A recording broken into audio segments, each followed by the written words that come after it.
So here we go. Good morning, good afternoon, good evening, everyone, wherever you happen to be in the world today. Welcome, one and all, to Coffee Talk. It is time once again for Coffee Talk Live, where we will be having some discussion about what's going on in the world today. We'll take a look at some clips from the news and share some dialogue with those of you who are joining us for the live portion. And if you happen to be watching or listening somewhere else and you wanted to join the live portion, you can find us Monday through Friday at 2 p.m. Eastern Standard Time on YouTube on Coffee Talk Live. That's at Coffee Talk Live.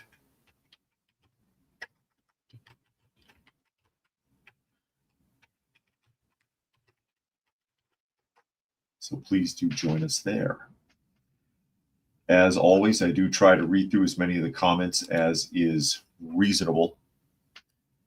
And so I'll be saying hello to some of the people that are chiming in on the live portion. I know not everybody can, because some people are just listening, and most people see this after the fact. But there we go. I see Armored is with us today. Helter, Jeff, Dragon joining us this afternoon. It's afternoon where I am. Again, 2 p.m. on Thursday, as we get ready to see what's going on in the world. And another gentle reminder that if you are watching on Prepper University, that by the first week of June, this will be exclusively on the Coffee Talk channel. And there's the link for the Coffee Talk channel to be able to find us if you enjoy the podcast. I've been sharing it on both channels for a while, but I'm going to get back to exclusively doing it on Coffee Talk Live. So please do subscribe to that channel if you have not already, so that if you wanted to continue to check out the daily podcast, you'll know where to find it. And the Prepper University channel will get back to its roots of doing homesteading and bushcraft and prepping and things like that. See, Lucky has joined us, as well as Puck. He was looking for cats. There's no cats in the room today. Raccoon and Paul Burke has joined us as we get ready to jump off. And again, I will reiterate a little bit later on about the move exclusively to the Coffee Talk channel. Instead of podcasting on 2, I will just podcast on the one first week of June. So please do subscribe to both as we get ready to jump off here. And this was alluded to the other day when we talked about Trump and the plane, the $400 million plane that he took as part of a deal. And he made a big deal with Saudi Arabia, but he also made a big deal with Qatar as well, which was part of that. We talked about that extensively because a lot of politicians are giving Trump grief for accepting the plane. Hillary Clinton is a big proponent of this. She's all over the media for Trump taking that plane. And her, of all people, ought to know how this works. And I explained in detail at that time that when it comes to the Middle East, the Western protocol is whatever they offer, you take it. Take it, because it's a huge insult if you refuse a gift. It's as simple as that. Even if he never uses the plane, he can't tell them no. He can't keep it. That statesmen all the time, ambassadors, representatives who go overseas, senators who go overseas, presidents and vice presidents, and so on, are given lavish gifts by dignitaries from the Middle East. And they bring it back to the United States and basically turn it in because they can't really keep it. But neither are they encouraged to refuse it. Hillary Clinton knows this. All these politicians know this. The media knows this. But they figure because most people are stupid, they're not going to bother to research how that protocol works. They're not going to look into it at all. And they're right, unfortunately. Most people are not going to look into it. They're going to sit there, what do you take the plane for? Yeah, because you just don't refuse a gift, especially an expensive one. Not in the Middle East. Not if you ever want to deal with that country again. That simple. But Reuters here, Qatar signs $200 billion deal to buy jets from Boeing during Trump's visit. You think that would have happened if he said, no, I don't want your jet? Again, Hillary Clinton knows this. Hillary Clinton knows this, but she wants to virtue signal.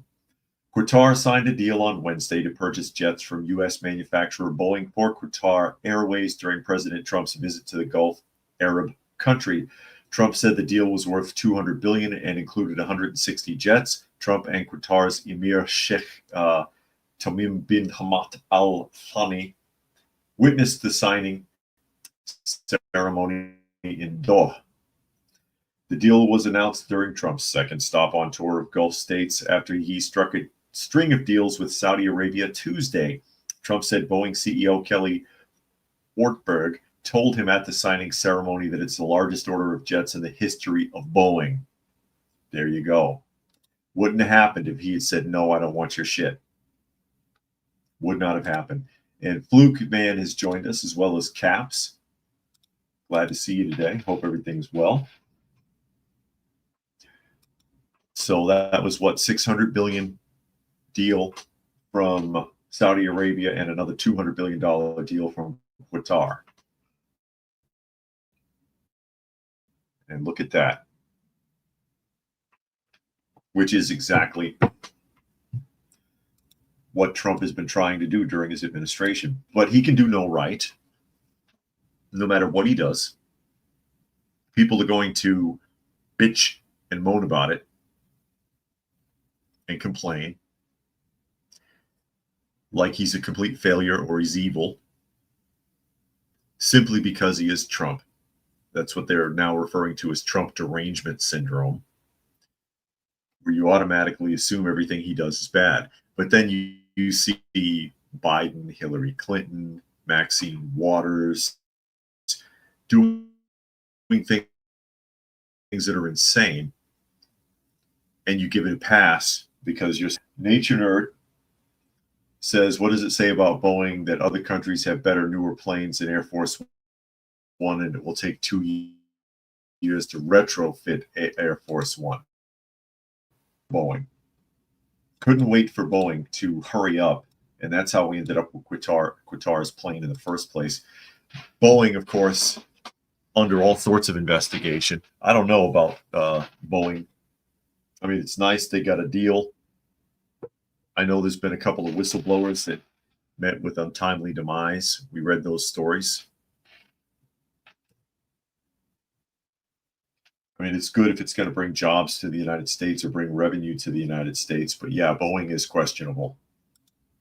Boeing is definitely questionable.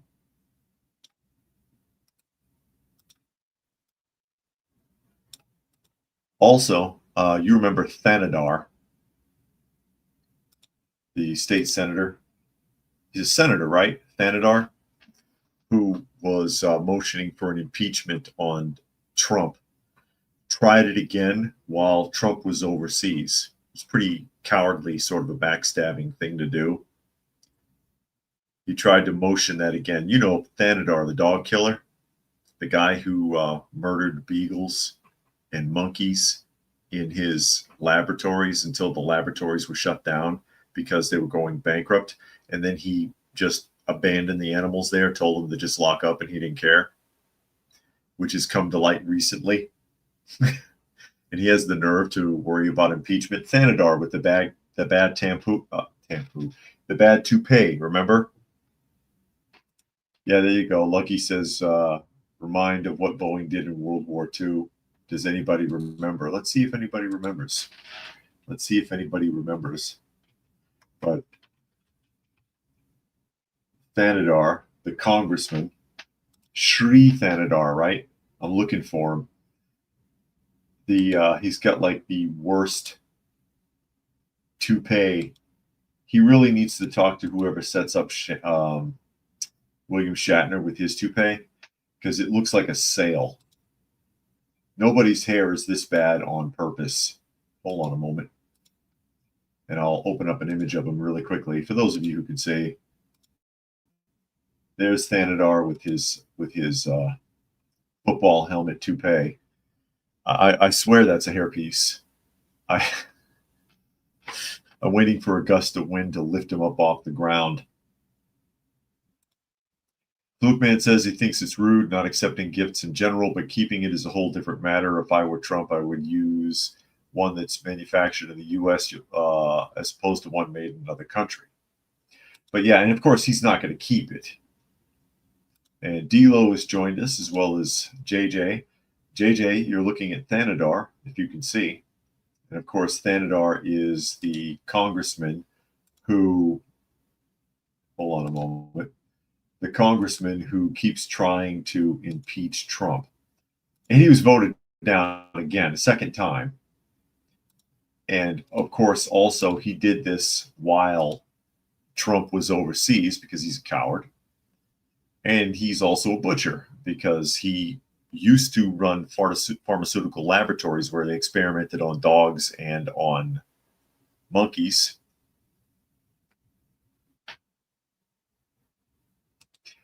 And they were shut down.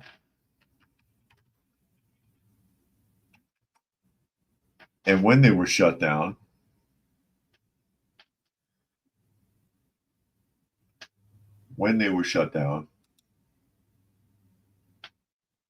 he just let the bank chain the door and left all those animals in there to starve to death. And this guy has the nerve to complain about Trump. Nature Nerd says $1 trillion deals throughout the Middle East. So Thanadar. I am for to impeach Trump. Thank you very much. Okay, Haji. Haji had a better accent than that. I got to give Haji credit. from Johnny Quest. Haji.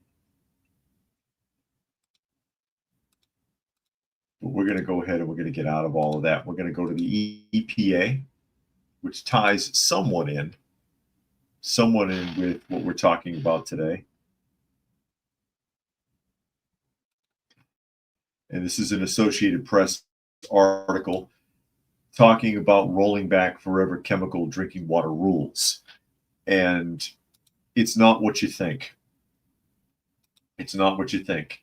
It says what the EPA partial rollback of the forever chemical drinking water rule means. It says Wednesday, the Environmental Protection Agency announced plans to weaken limits on some harmful forever chemicals in drinking water roughly a year after the Biden administration finalized the first ever national standard. The Biden administration said last year the rules could reduce PFAS exposure to millions of people. It was part of a broader push by officials for the removal of toxic lead pipes, and after years of activist concern, addressed the threat of forever chemicals. Now, first of all, there are no lead pipes in service. This is something that I've talked about considerably with the Biden administration, where they kept saying that they wanted to push for the removal of lead pipes because they affect people of color across the United States. There have been no lead pipes installed since the 1930s. They were officially, technically outlawed in the 1980s for use, but no one has installed them since the 1930s. Nobody has been or is actively using lead pipes, especially not any water departments, okay? So this whole part of it is a sham, first of all. And I talked about that extensively. Fluke Man, I do not know if animal rights activists got involved in that whole situation with Thanadar. And Phil has joined us. Phil Malone has joined us. Glad you could make it, as well as all people. Again, they officially on paper outlawed it in the 1980s, but there has not been active lead pipes for damn near a century. They got rid of them a long time ago. Sometimes when they're doing street maintenance or digging, they might find an old one not in use and it has to be properly disposed of. But there's no lead pipes bringing water to anyone. So that part of it just frustrates me anyways. That's a non-entity. That's pretending to do something by claiming you're getting rid of lead pipes. Okay. The other part of this is to upgrade filtration for the removal of PFAS compounds. Okay. And that is perfluoroalkyl or polyfluoroalkyl substances, microplastics, and things like that. Groups of chemicals that have been around for decades and have now spread into the nation's air, water, and soil. That is true. Manufactured by companies such as 3M, Conyers, and others because they were incredibly useful. They are. They helped eggs slide across nonstick frying pans. Never get nonstick frying pans, by the way. Get something with a ceramic coating or with a proper metal coating. Never anything that's been coated with like Teflon or anything like that, because you're reading it.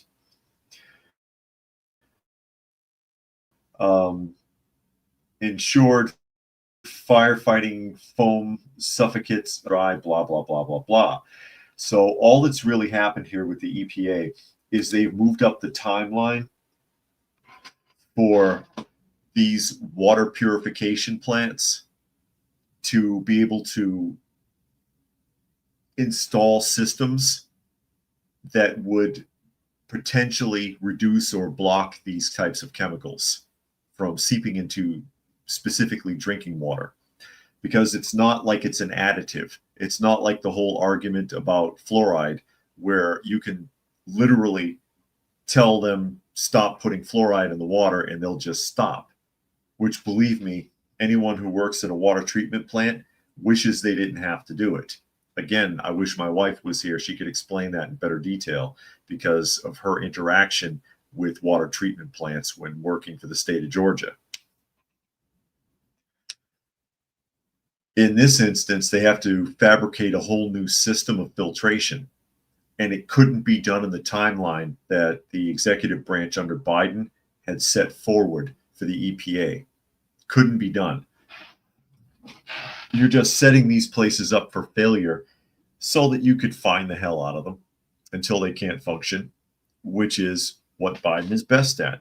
He sat there and he said that part of his legacy, and this is true, part of his legacy is he made more laws and regulations than any other president.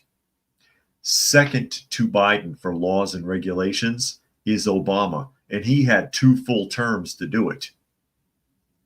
Biden made more laws and more regulations, basically more bureaucracy, than any 2-term president or any group of presidents combined. And it's a mess. It's a mess. And why would you do that? So that you could fine the shit out of everybody and mire them in regulations, basically turning the entire country into California so that nothing gets done and you're up to your eyeballs in paperwork and fines. So they're not saying that we're moving away from stopping these chemicals from getting into the water or stopping these microplastics, but realizing that it's not going to happen overnight and that these places are going to need more time to come up with a system.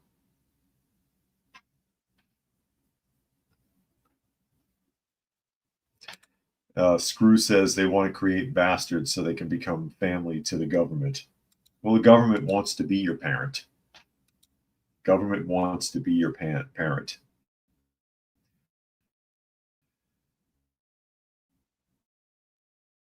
It says there's a wide range of health, certain PFAS, cases of kidney disease, low birth weight, high cholesterol, in addition to certain cancers, can be prevented by removing PFAS from water, according to the EPA. Part of the problem with all of that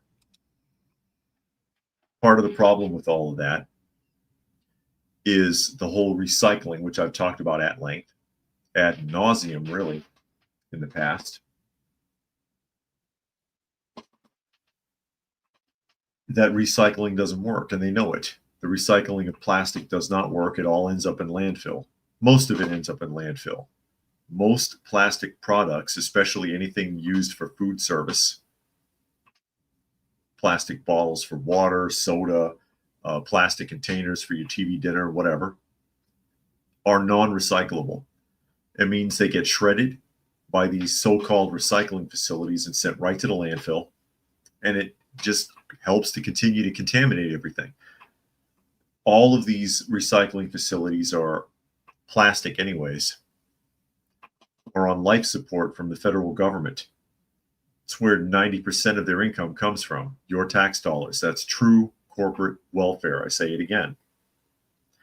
And the government, and not just the United States, but the governments of all of these countries that have recycling programs involving plastic, know that this doesn't work. They know plastic can't be recycled. And so do the companies. And they've been lying to us for 50 years. 50 years. Many of you recall I did a full video on that a few months back, explaining it in detail using the government's own website as a model. Peter says New Zealand government wants to increase the amount of glyphosate allowed in food by 100 times. Wow. And Screw YouTube mentions beer and wine or liquor coming in glass bottles. Everything should come in glass bottles. We shouldn't be using plastic to store food. It's not healthy. Glass is healthier, and it can be recycled properly. It can be recycled properly. Glass recycling works. All it is sand that's been reformatted by melting it down. It's not hard to do. But it's heavy and it breaks easy. And it's cheaper to make the plastic new. So that's your compromise. They said cheaper, easier to transport, lighter weight, harder to break. Yeah, so what if some people get sick? They don't care. Nature Nerd wants to know if trash cans used to be bigger before recycling bins. Actually, they used to be smaller. Those old aluminum or steel cans were smaller than the plastic, the ones we have, but we don't do recycling bins in Georgia, though. Cap says they're trying to create hell for everyone so they can laugh at us. And Fluke wants to know, is there anything that doesn't affect blacks because they're black? Oh, no. You're talking about what we read about the lead pipes? Yeah, they always want to pretend like it affects specifically people of color, if that's what you're referring to. If that's what you're referring to. That's the talking point, especially if it's a Democrat lawmaker. They love that talking point for some reason, even though it's not necessarily justified. It's not necessarily justified. You know what's interesting, and this is a little bit off the bunny trail from the topic, but it does tie in.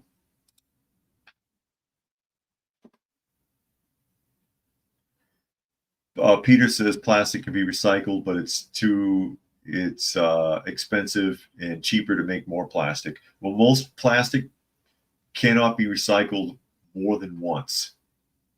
It breaks down and becomes toxic. That's why you see, like, for example, on bottles of water, if you bought water from like Walmart, it says single-use bottle. That literally means the bottle can only be used one time. So that would go right to the shredder. They wouldn't even try to recycle it. If they did recycle that, it would degrade. But if you can look it up, if you Googled how many times can you recycle plastic, it'll literally say on the page, most plastic cannot be recycled more than one time. And there's no way for them to determine if it had already been recycled or not, unless it had a marker on it. But anyway, I'm remembering 70s Sesame Street. They used to have one of their video clips that they did was a mailman. And this was a mailman in rural Alabama, I think. It was either Alabama or Tennessee. Okay. And he had to go by mule once a week into the mountains to deliver mail. Okay. And these were houses. And you can probably find the sketch on YouTube. I know what I'm talking about because I saw it just recently. I resaw it, I should say, because I probably saw it 100 times as a kid. Once a week, he makes the mail run into the mountain range there because there are people living up in there with no water, no electricity, no nothing. Barefoot people running around that he's bringing the mail to on a mule because there aren't even roads. But the mail has to be delivered. Has to be delivered to their home addresses. Don't you know they were all white? Poor as you can get. Nature Nerd says put plastic bottles in the dishwasher and reuse it. I wouldn't trust it. Plastic that's that thin, you shouldn't be using for anything. And Marvel Fan has joined us. Glad you could make it today. As we get into the other part of this discussion here, and that would be fluoride. Fluoride.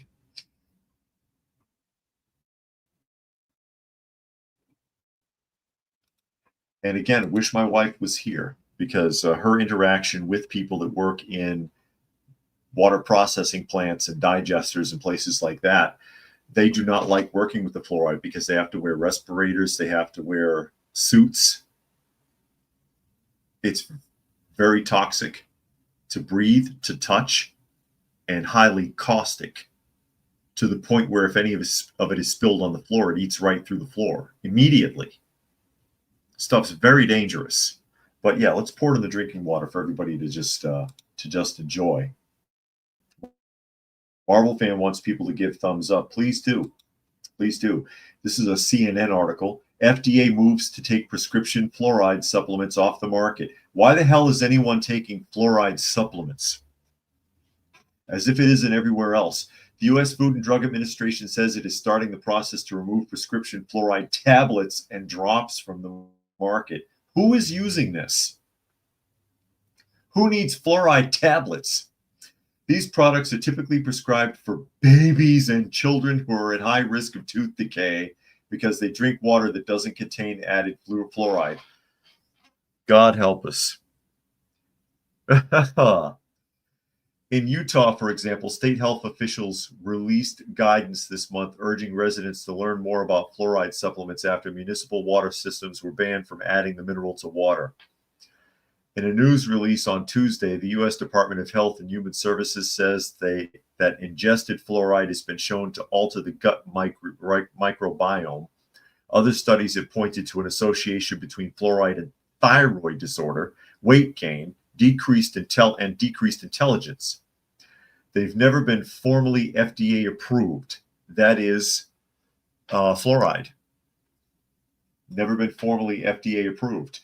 The best way to prevent cavities in children is by avoiding excessive sugar intake and good dental hygiene, not by altering a child's microbiome. For the same reason that fluoride may kill bacteria on teeth, it may also kill intestinal bacteria that's important for children's health.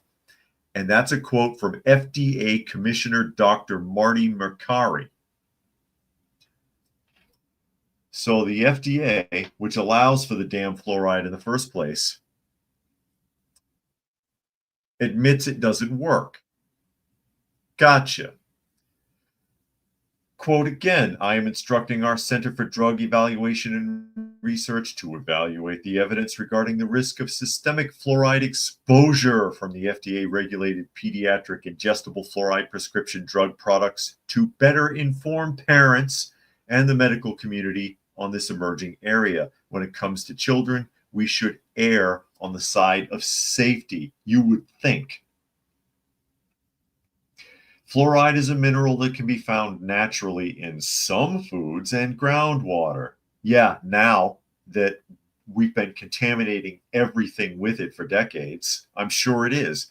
So are microplastics. It can help prevent tooth decay by strengthening the protective outer layer of enamel that can be worn away by acids formed by bacteria. But fluoride itself is a caustic, so it also eats away at your enamel. Plaque and sugars in the mouth, adding fluoride to public water systems started in 1945. The U.S. Center for Disease Control and Prevention said that drinking fluorinated water reduced cavities by 25% in children and adults. But the Trump administration has put increased scrutiny on the possible health impacts of fluoride. And I'll remind you also that while they brag that fluoride helped to reduce that, okay, and I'll catch up a couple of comments here. I'll let you see them. I'm not going to read them all.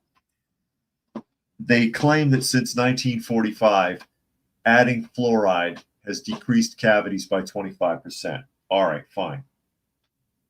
But prior to 1945, most people in the United States did not brush their teeth at all. This is where you get all these old 40s and 50s public school PSAs where they talk about general hygiene in elementary school, telling kids to brush their teeth at least once a day, telling kids to brush their hair every day, telling kids to bathe daily, because prior to the 1950s, the average person, if they bathed at all, it was once a week. And when people started using good hygiene practices, washing their clothes, taking baths, brushing their teeth, washing their hair, we got rid of lice, we got rid of polio, we got rid of smallpox, and we got better teeth. So I beg the question, do we have better, 25% better removal of cavities because more people are drinking fluoride, or because people started brushing for the first time? Which sounds more plausible? Because if it's the fluoride, then shit, I don't need to brush my teeth at all. Also, they have it in their minds how much fluoride you should be ingesting in a day. Okay? And oh, we'll put just that much in the water. But how much are you getting? How much are you actually getting? Because it's not only in the water, that same water is used for pretty much everything you eat, packed in water, frozen in water, grown with water with fluoride in it. That's why it's in groundwater and everywhere. You brush your teeth with it, unless you are smart enough to get non-fluorinated toothpaste. You bathe in it, rubbing it into your skin. The average person who's not savvy to this probably gets 5 to 10 times the amount of fluoride they're supposed to. Same with everything else the FDA approves. Red dye number 40. Oh, you can have X amount every day. But are you eating X amount? Or are you eating 5 or 10 times that much? Because it's in all of the food, or a lot of it. How are we supposed to take that seriously? And then who the hell gives kids fluoride pills and they don't even have teeth yet? Babies? I'm going to give a baby fluoride drops. Nature Nerd wants to know what state the mule service was. I want to say it was either Alabama or Tennessee. I don't remember the exact state, but you can find that sketch. You can find that old sketch. It's an original 60s/70s Sesame Street sketch. or one of their film clips with, they would go around and they'd show you different jobs. And this one was a postman who had to ride a mule to deliver mail into the mountains to people who they didn't even have roads, electricity, water, nothing. And Peanut says, take it out of the water. Yeah, please do. Please do. Something else that we don't need that's poisoning us. Article goes on. U.S. Health and Human Services Secretary Robert F. Kennedy Jr. has pledged to roll back CDC recommendations that fluoride be added to municipal drinking water and has promised that a panel of experts will review the guidelines and make new recommendations. Kennedy can't formally prevent communities from adding fluoride to their drinking water, but some states and cities have already followed his lead. Utah recently banned the use of fluoride in drinking water, and Florida lawmakers passed a similar ban. Other states are considering similar moves. Now, I've seen year after year after year when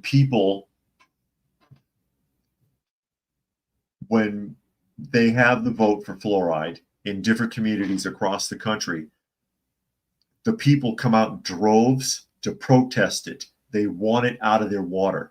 They sign petitions, they vote against it, and those municipalities still vote to do it anyways. That is the town and city councils vote to continue to use it anyways, despite the fact that the people don't want it. They don't like it. They don't trust it. There's enough shit being dumped in our water. Frighteningly enough, tap water in the United States is still some of the cleanest in the world, but it's still not safe. Still not safe.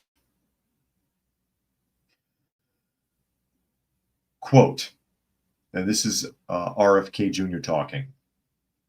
Ending the use of ingestible fluoride is long overdue. I'm grateful to Commissioner Makery for his leadership on this vital issue, one that directly safeguards the health and development of our children. This decision brings us one step closer to delivering on President Trump's promise to make America healthy again.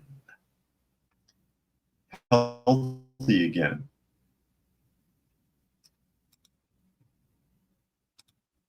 This stuff is not safe. It is a caustic. It is toxic. And whatever concentration of it that is technically safe on paper,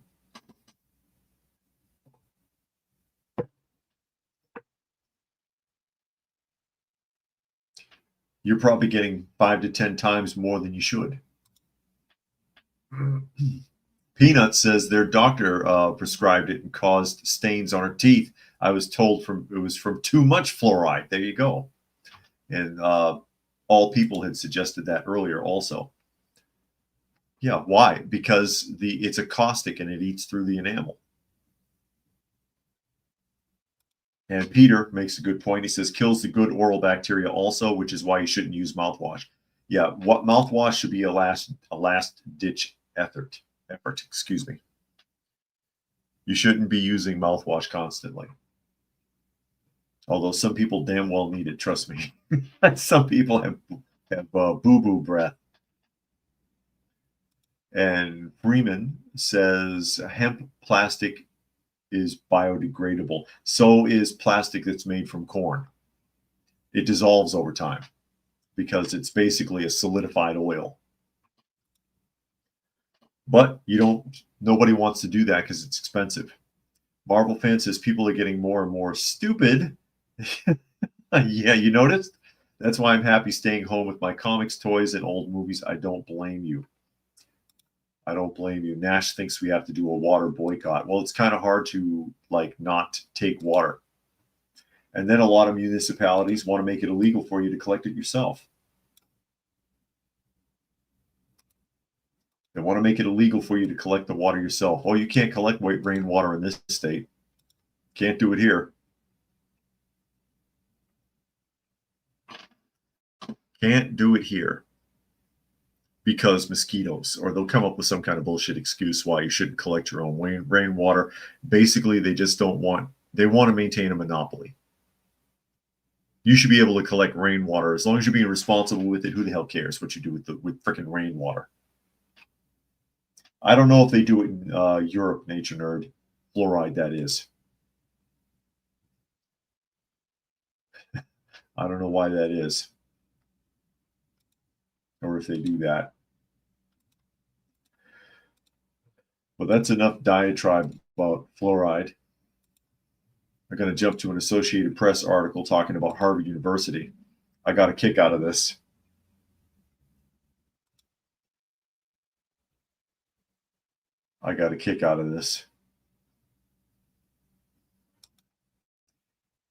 Associated Press again, Harvard joins colleges moving to self-fund some research to offset federal funding cuts. You mean the way you used to do it before the federal government just started rolling out the cash to get you to spin certain socio-political subjects? Remember, like back in the day when you funded your own projects, those days, because you're not entitled to tax money. Harvard University is putting up $250 million to continue research efforts aiming a federal funding freeze, or amid, imposed by the Trump administration, but the school's president warns of difficult decisions and sacrifices to come. Do you know how much money the president of Harvard makes every year? You want to take a guess, anybody? The university joins a growing number of colleges moving to self-fund research as a way to compensate for at least some of the money lost to federal funding cuts. Again, you should be doing this on your own anyways.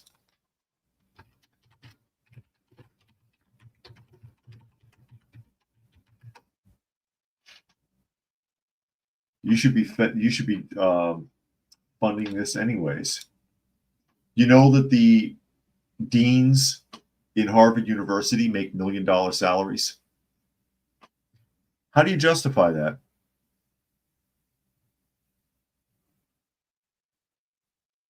JJ says, who's responsible for making tap water in the U.S.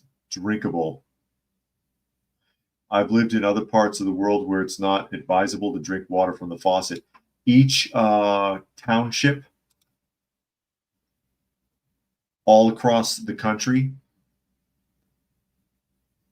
runs their own independent water purification system. So each county has or shares one, and they maintain it to a specific standard, independently but cooperatively. Lucky says he can taste the difference. Isn't our fluoride level like 1,000 times higher than other countries? I can't remember the number. That I'm not sure about. And some places, Fluke Man, yes, there are toothpastes without fluoride. But some places the levels are different. Like, for example, when I was living in Massachusetts, they put so much chloride in the water, or chlorine, excuse me. If you fill a bathtub, it'll make your eyes water. But then when I moved to Kansas, there was so little chlorine in the water, you almost couldn't tell. And then Illinois, you turn a faucet on, reeked of it. Again, you could smell it.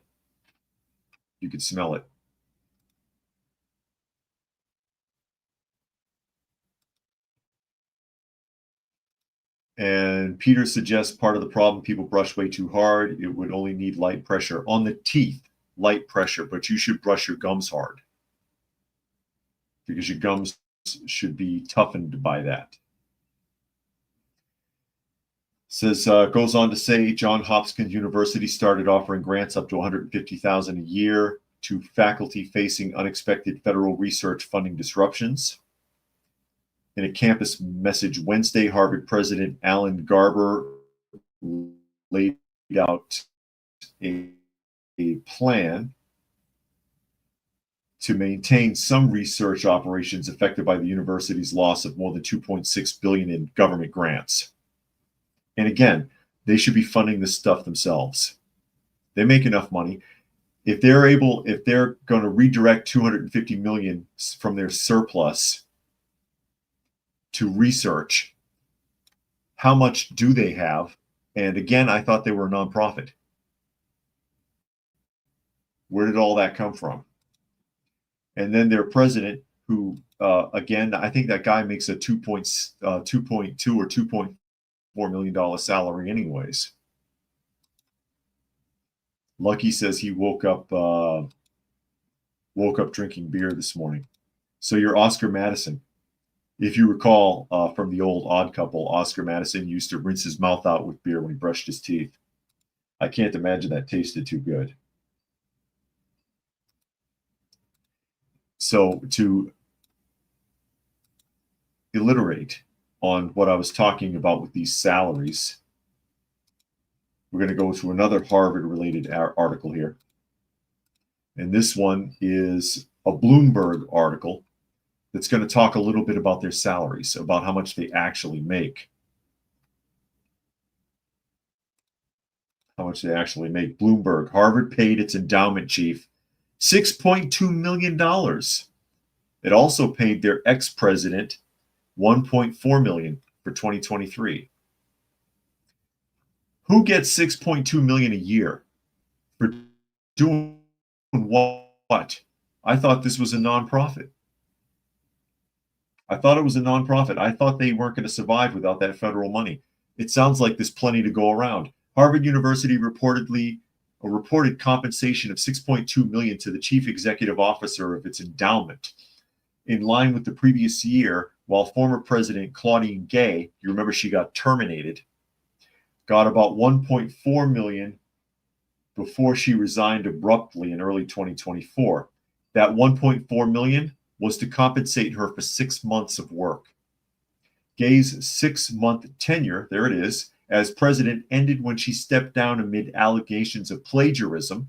You remember she was a diversity hire, and her degree papers were discovered to have had, for her doctorate, were discovered to have been plagiarized from other sources.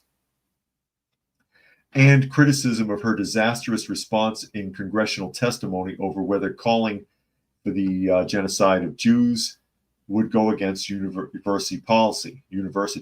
Harvard disclosed the compensation numbers Thursday in tax filings for the fiscal year ending in June of 2024. So if she got $1.4 million for 6 months, her salary would have been what, 2.8? As a dean of a division in the school.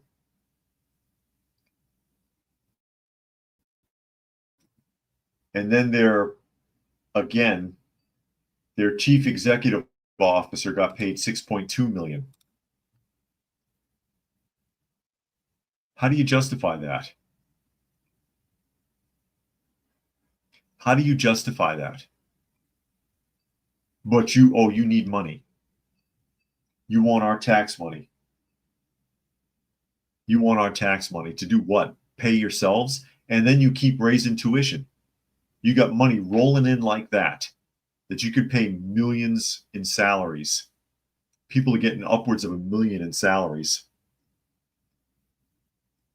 And you have the nerve to charge that kind of tuition. Lucky likes Tom's toothpaste. Good stuff. You know, interesting enough, Lucky. I had used that for a long, long time. And dentists would not recommend it until I think it was Colgate bought Tom's out. And after it was one of those bigger companies bought out Tom's. And after that, dentists would recommend it all the time.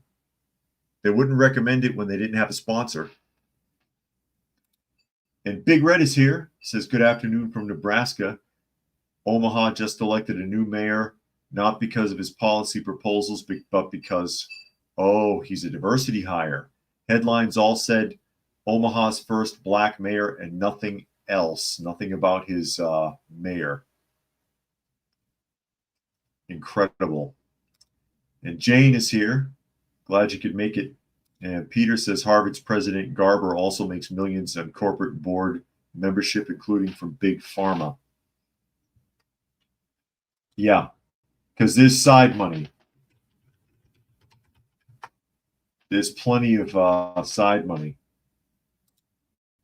And Baki wants to know, what are your thoughts on Atlas survivor shelters, style of building shelters, thick metal welded, some type of waterproof tar, then ceramic, usually with rebar. Yeah, Atlas, yeah, they fabricate shelters and then come and backhoe your property and dig them in, right? Which is a good idea to use a company. Where are they from? Texas? It's a good idea to use a company that's out of state so that no one comes looking for it after the fact, like on Cloverfield Lane. When the guy came home and that one of the construction worker that helped build his bunker was there. You don't ever want that to happen. One that is designed to go in the ground is good. I don't know too much about Atlas specifically. I'm sure it's expensive, but it couldn't be less cost effective than trying to do it yourself.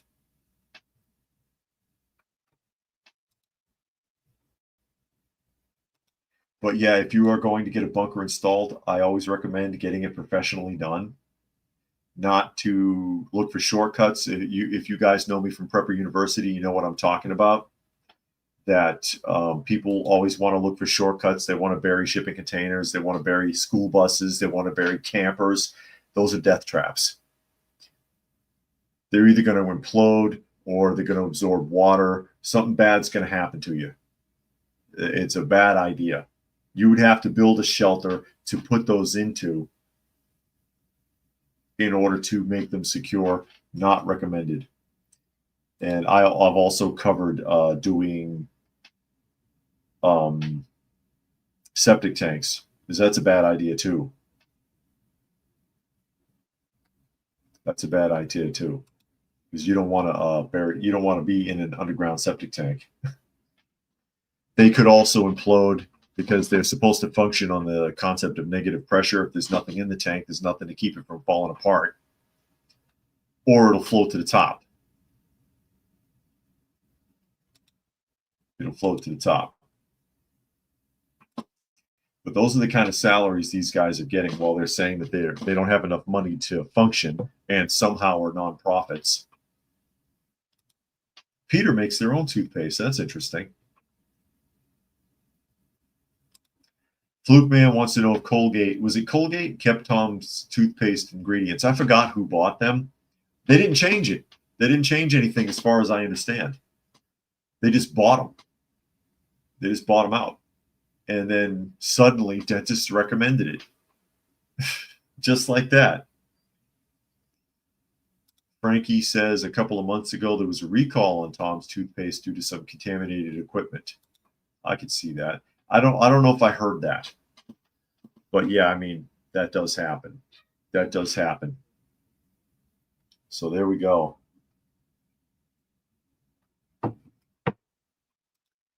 And Big Red said, Atlas guy is very rich. I'm sure they cost $1 million. I have no idea. I don't know what they cost. I don't know what they cost. So here's your stupid news. I got some stupid news for you. And it's about Starbucks. Everybody's favorite coffee shop, Starbucks. I know everybody loves to hate them now. And the reason primarily that people don't like Starbucks is because of they're very socio-political. I mean, if you just sold coffee and donuts, nobody would give a shit about anything else. But you put yourselves out there. You put yourselves out there with your socio-political rhetoric, and people don't want to hear that. People don't want to hear that. Associated Press. More than 1,000 Starbucks baristas go on strike to protest a new dress code. Of all things to protest. More than 1,000 Starbucks baristas at 75 U.S. stores. So basically nobody that Starbucks is going to give a shit about. 75 U.S. stores, and How many Starbucks are in the United States? 17,000. So 75 out of 17,000, drop in a bucket. You think Starbucks gives a shit about you whining about your dress code? They've gone on strike since Sunday to protest the new company dress code, a union representing the coffee giant workers said Wednesday. And I'll guarantee you, these are locations that are in states that require union membership, like Illinois or New York. All right. Starbucks put new limits starting Monday on what its baristas can wear under the green apron. The dress code requires employees at company operated and licensed stores in the US and Canada to wear solid black and khaki, black or blue denim bottoms. That's really not so bad. Under the previous dress code, baristas could wear a broader range of dark colors and patterned skirts. Starbucks said the new rules would make its green apron stand out and create a sense of familiarity for customers as it tries to establish a warmer, more welcoming feeling in its stores. Okay. Do you remember the old days when everybody wore a damn uniform? Who remembers that? Remember when everybody took pride in their job and they wanted that uniform? The guy who delivered the bread wore uniform. The guy who collected shopping carts was in a full uniform, cap and all. The guy at the gas station, everybody at the gas station had the same uniform on. There was a pride there. You know, I can't remember the last time somebody delivered the mail wearing a postal uniform.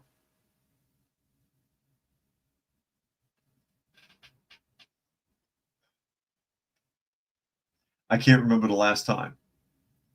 I don't think I've seen a delivery driver from the post office in uniform for the last few years. Every day is Casual Friday.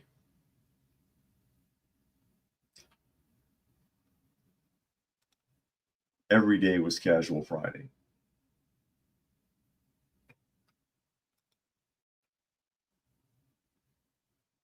I don't think it's a lot for them to ask that you wear a uniform color. It's still your own clothes under the apron. But, you know, people are going to find something to whine about. They're always going to complain, especially if it's connected to a union. Unions always want to fight about something.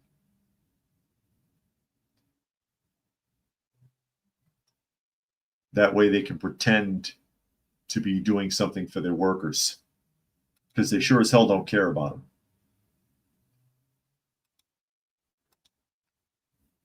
Don't get me going on unions. I've been in 4 of them. They don't help anybody. They make things worse. They're supposed to be a liaison between you and management. They're not. They're an antigen between workers and management. They alienate things. They stir mess up. And then when you need them, they're not there for you.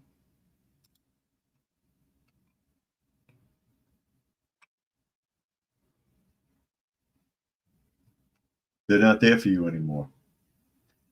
And then they have the nerve to talk about it's because of unions that they aren't like 6-year-olds working in coal mines. No, it's because of somebody 120 years ago that kids aren't working in coal mines. What have you done besides ride their coattails?